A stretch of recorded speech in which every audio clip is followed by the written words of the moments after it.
Okay, let's go with this. You've all got sheets of paper with the timeline on it. As I suggested, a good idea is to have that in front of you. I did notice that once I gave it out to most groups, people were pointing and using it as a kind of a common reference point. And it does, did it help clarify your discussion?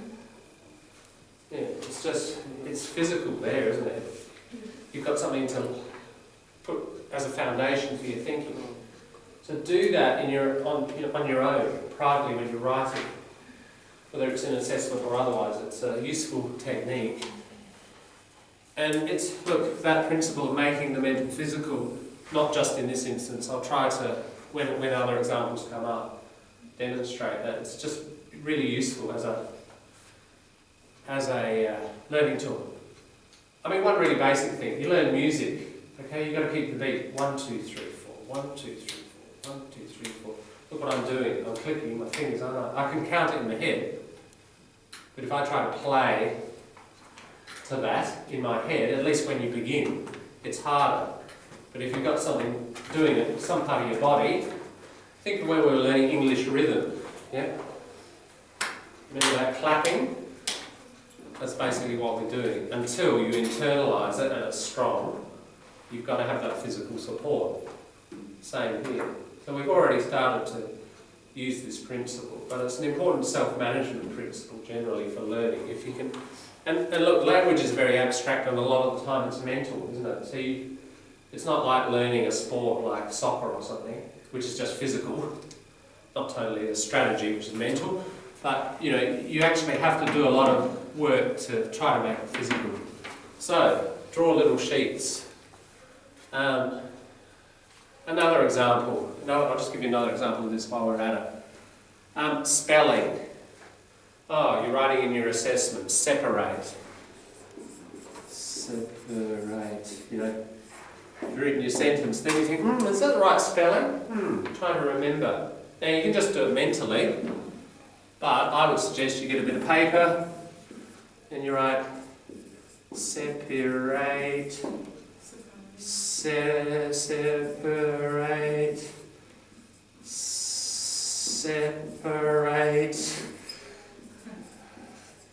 separate. Which one looks right? It's physical now, isn't it? It's physical, and you have a better thinking process. Which one is right? Last one. Yeah, so often as a spelling strategy, it's useful to actually write it down, and then you physically see it, and that sparks various mental processes and memory, visual memory, and so on. So important. Okay, so we're looking at this. We're using this for this. Let's see if we can make reference to it here. When I got to the cinema, Jack had been waiting for me, or was waiting for me. Okay. Now, this is the sort of error that natives in speech would probably make quite often, but if we're strict and fussy, then there is a difference, and there is. One is right, and it's the second one. So if we drew it, it's not two events, it's one event. So we'll draw it, we'll make it physical. There's the event, arrive. Now, this word when is important, because when means at the same moment, doesn't it? So if we make one today, a few people came in after 9 o'clock, so when James arrived, we wouldn't say the class had been already studying grammar. We'd say at that moment he arrived, the class was studying grammar. Okay, because you're talking, the rest of the sentence is going to be about what happened at that moment, not what happened before. Right? When the fire alarm went off, everybody jumped. Same moment, pretty much. A few milliseconds of reaction, but pretty much the same, isn't it? So that's key. That when, you're actually going to have So I'll just put it in past. You're going to have that, and we're going to have was waiting. Alright, it's not a past before past. Does that make sense? When you say when, you're going to talk about what is happening at that same moment. So you won't use a past perfect here. If you said it like this, take off the when. I got to the cinema, full stop. First event. Jack had been waiting for me. Now you're not using when. You're listing two events, and you're listing the later one first. So it's not in chronological order, is it? It's reverse order. And remember, when things are in reverse order, that's when you use your past perfect, because you make it clearer. Usually your listener or reader expects things to be in chronological order. So to tell them, hang on, this isn't in order, you use this particular tense, had been waiting. It indicates, oh, that one is actually the first thing. Right, so remember last week we discussed that point, that if you put things in chronological order, let's do it in chronological order. Jack was waiting for me, then I arrived at the cinema. There's no past perfect just because you're putting them in order. You don't need it. Okay, so that would be had been waiting. Right. And again, I think drawing out a timeline helps you think all that stuff through. A lot of this isn't easy. Past perfect's tricky. And so if you see it physically in reference, two events in reference to each other, either same moment or before, it'll help you. It'll increase the probability you'll get it correct. Next one. Oh, sorry, John. Yeah. Did we say Jack had been waiting for me for a long time before I arrived? You could, yes, you could. It could be That would work. Yeah, you've been waiting for me for a long time before I arrived. That would work. Yeah. C. We would always have breakfast in bed on Sundays. Would. It refers to a habit, doesn't it? If you look back at the first page of instructions, as it were, always having, you don't use your continuous form for habits. However, you do use the continuous form for habits if it's annoying or if you're complaining. Do you remember that one? So, Mary was always telling Harry how badly dressed he was, and you thought it was the wrong thing to do. Alright, so you can do it when you're complaining about something, or you don't think it's correct or it's annoying. But that's not happening here, is it? So, for most of the time, just when you're describing habit, simple past form. Next one. Okay, again, here's something. It's important examinations. There's more than one, there's several. So you've got several important exams. And it's a habit. So she always fell ill. So if we go back to, it's like the first section of the first page. Every day, that's like kind of always, I went to the park. Not I was going to the park, I went. You just use your simple past for repeated sort of habitual actions in the past. Now, if this was a complaint, then you could use the continuous form. How could this be a complaint? It could, because you could say, oh well, we're all together in our third year physics class, we all worked hard, and Mary hardly ever did any work, and then when the exam came, she'd, fall ill. She'd race off to the doctor, and she wasn't sick, and she'd get a doctor's certificate, and she'd get another month to study before another exam, you could say it in that context. Be unusual, but you could. So if you thought, yeah, I'm using it as a complaint, you could do that continuous form, but it would be unusual. So really, for realistic purposes, it's the second one. So finally, we will say Mary always felt. Yes, Mary always fell ill. You use your simple past for habitual action. While we're on grammar. Have you got that grammar of the past?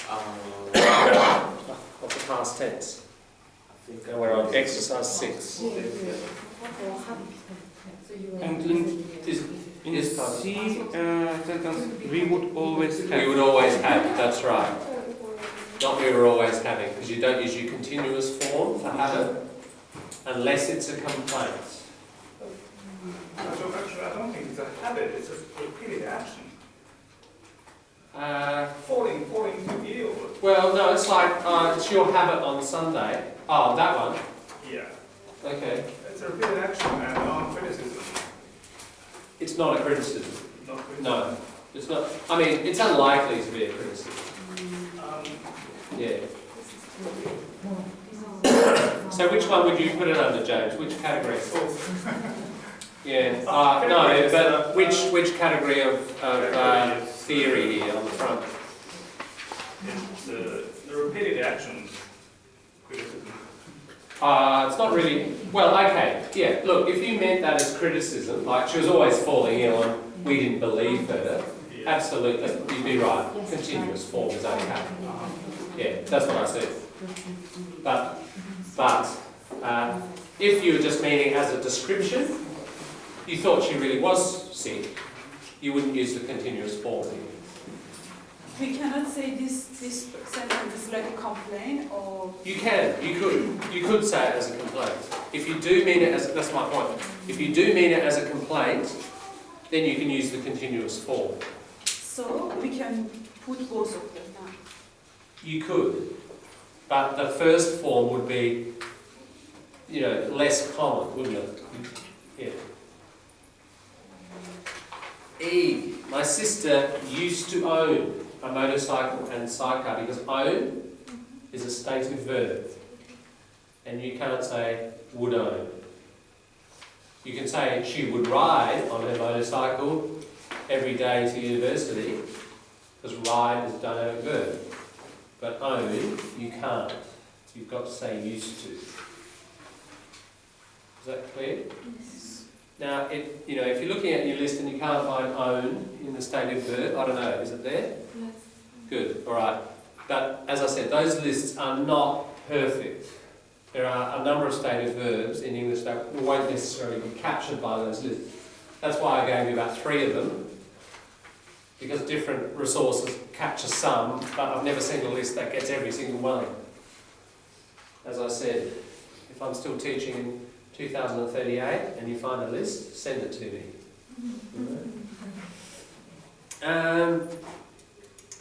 Pay no attention to Dave's remarks. He didn't mean it. Why? That's the only one. It's a state. It is. It's stated. Yeah. So when again, is that in the list? Stated verbs? If it's not, add it. Probably good to have your lists out with you. And if we discover words that are not on your list, may as well add them, help make it a bit more complete. Yeah. So you say, I didn't mean to. No, I wasn't meaning to. Was it stated? And the stated, remember, don't get put in the continuous form except for kind of unusual circumstances. G. I felt awful after lunch. I had eaten too much. Here. Which one comes first? Yeah. Obviously, here you've got to eat first, then you feel awful. Yes. Yeah. So it's eat, feel awful. So here we have, and I'll write it up because I think it's useful to think about past perfect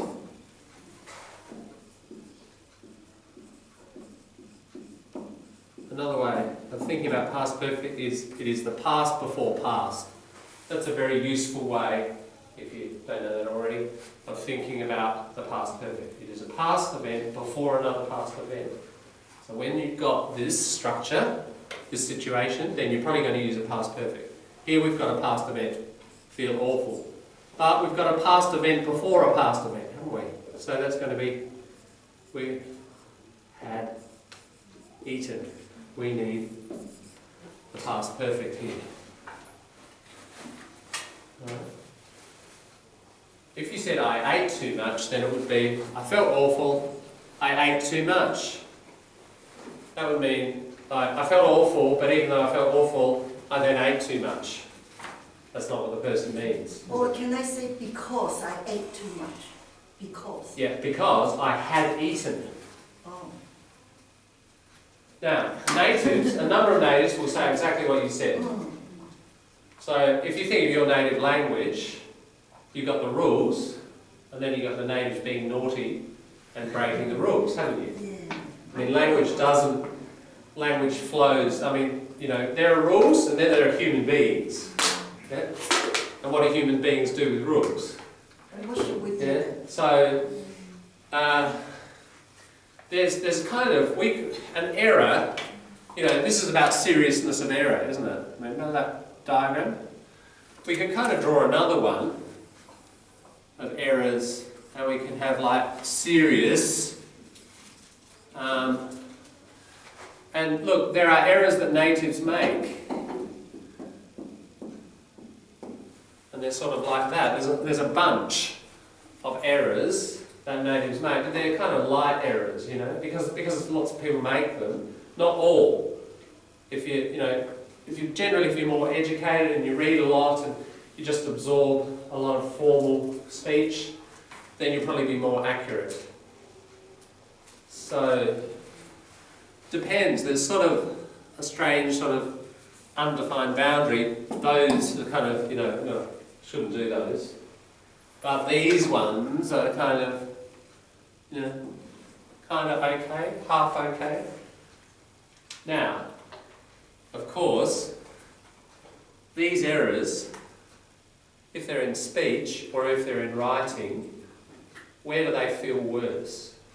The ones that kind of you can do, but they're kind of okay, are you going to notice them more in speech or going to notice them more in writing? You're going to notice them more in writing. Because it's frozen, isn't it? The error is there.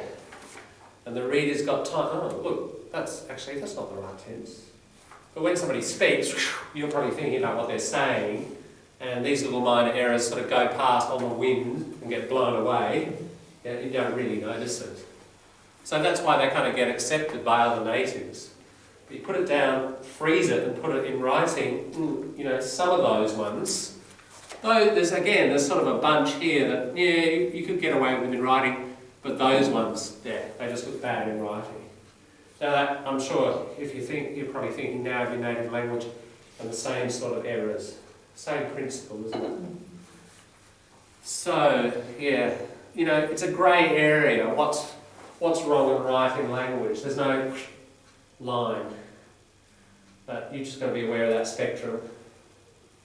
So here, Lynn, when you said that, I'd sort of put that in this territory.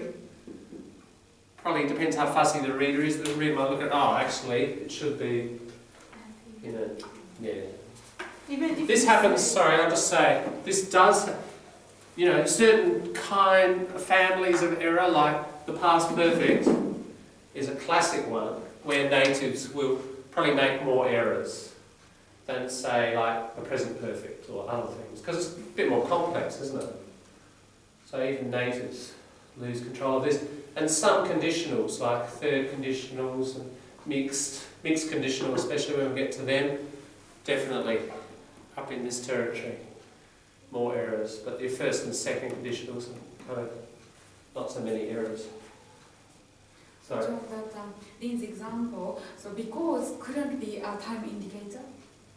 Oh no. Oh, Ah. I thought because it could be time Not indicator. really, no, because is more causative. Mm. That will give you an indirect clue, isn't it? Because means Yeah. there's got to be something Did happen related before. to before, that's Yes. right.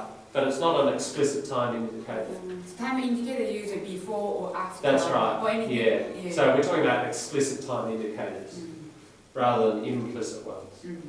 We've got an interesting implicit one coming up,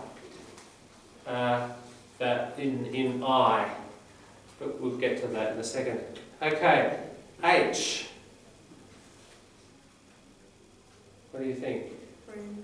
Both of them. Left. Both. You could, yeah. Brenda left before I had time to talk to her. You can do that. You don't need your past perfect. Right? Brenda left before I had, because you got a very clear time indicator before. That's doing the work for the listener or the reader to tell you the sequence. You can say Brenda had left before I had time to talk to her. You can say that. So you can have a time indicator and the past perfect. The point is, if you have the time indicator, you don't have to have the past perfect. But you can have both. Right? Now, I is an interesting one.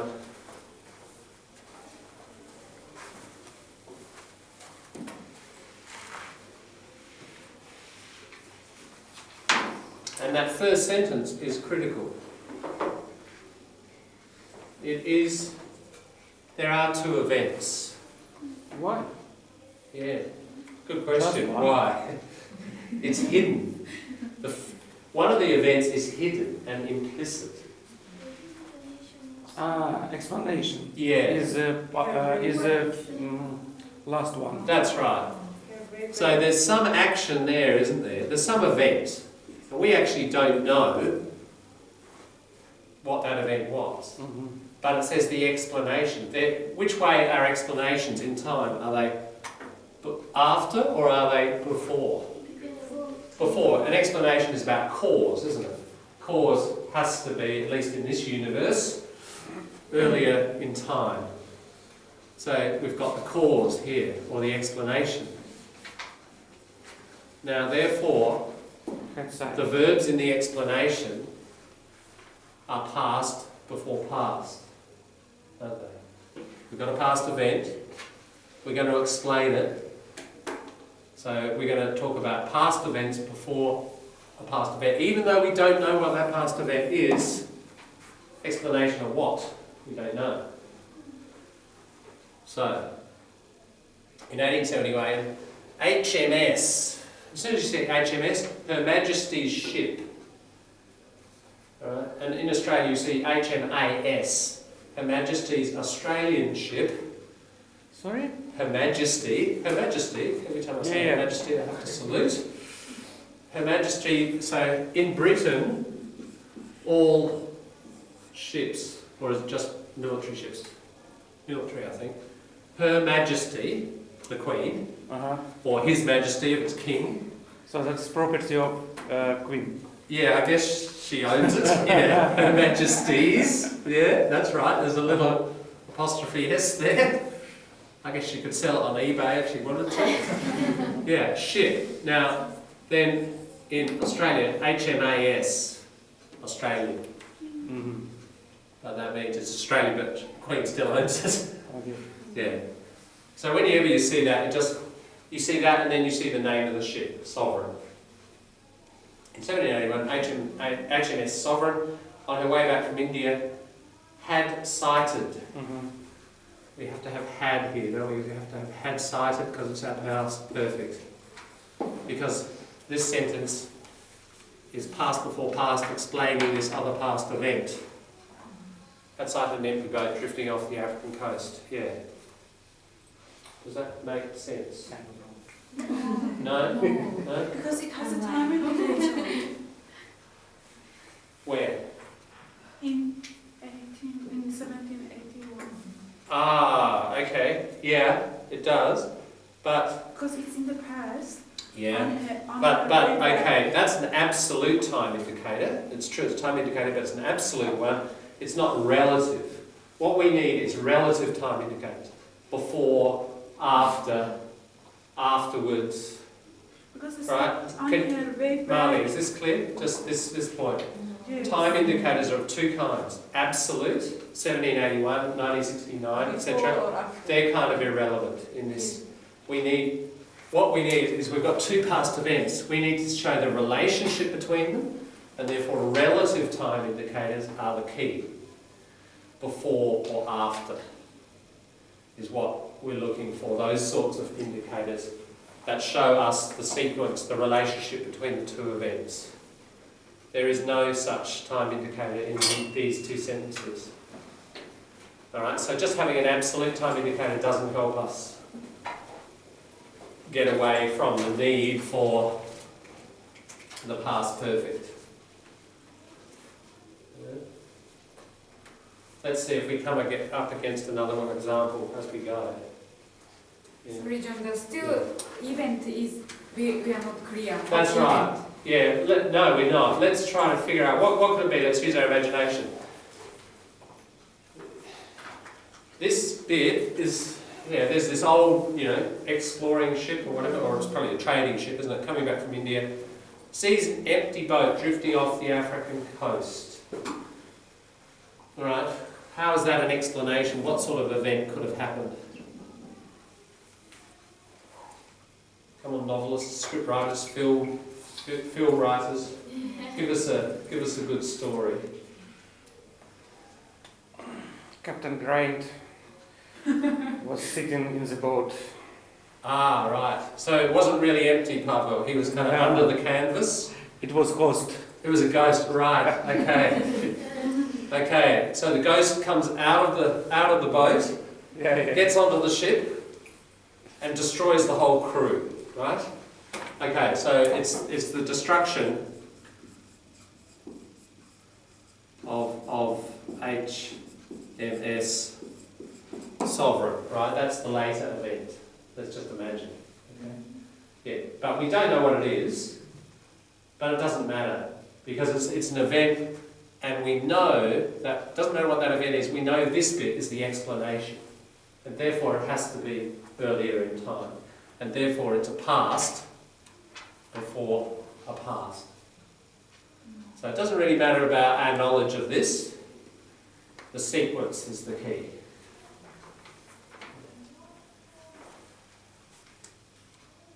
Alright, quite a lot of complex things to consider, aren't there? It's not totally easy.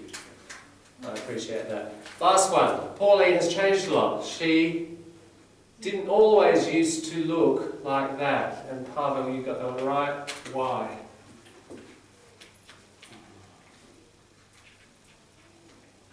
Because it's the has, that's why What's our verb? used to use is Main verb is Stative.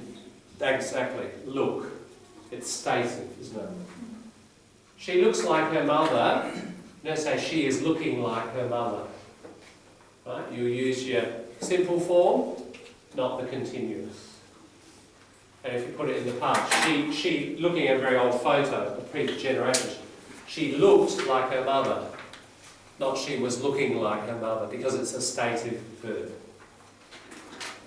So it doesn't matter what tense the stative verb is in, past, present or future, the form will almost always be simple. Yeah. So, we can't use a continuous form with static verbs. That's right. Not very often. However, you can But sometimes. sometimes, yes. Like, You okay, can't have a room without. definitely not.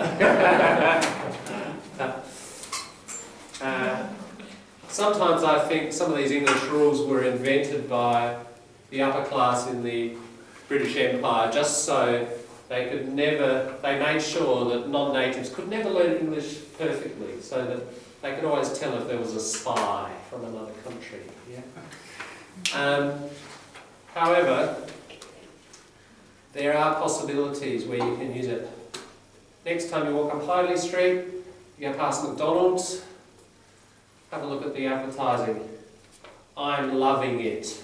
I don't know, do they still use that one? Continuously. Yeah. So, normally, oh, that film, I love it. Right? I love you, not I'm loving you. Right? However, here, I'm loving it. Why? Because every moment that you're eating that Big Mac, it's such high quality food that every bite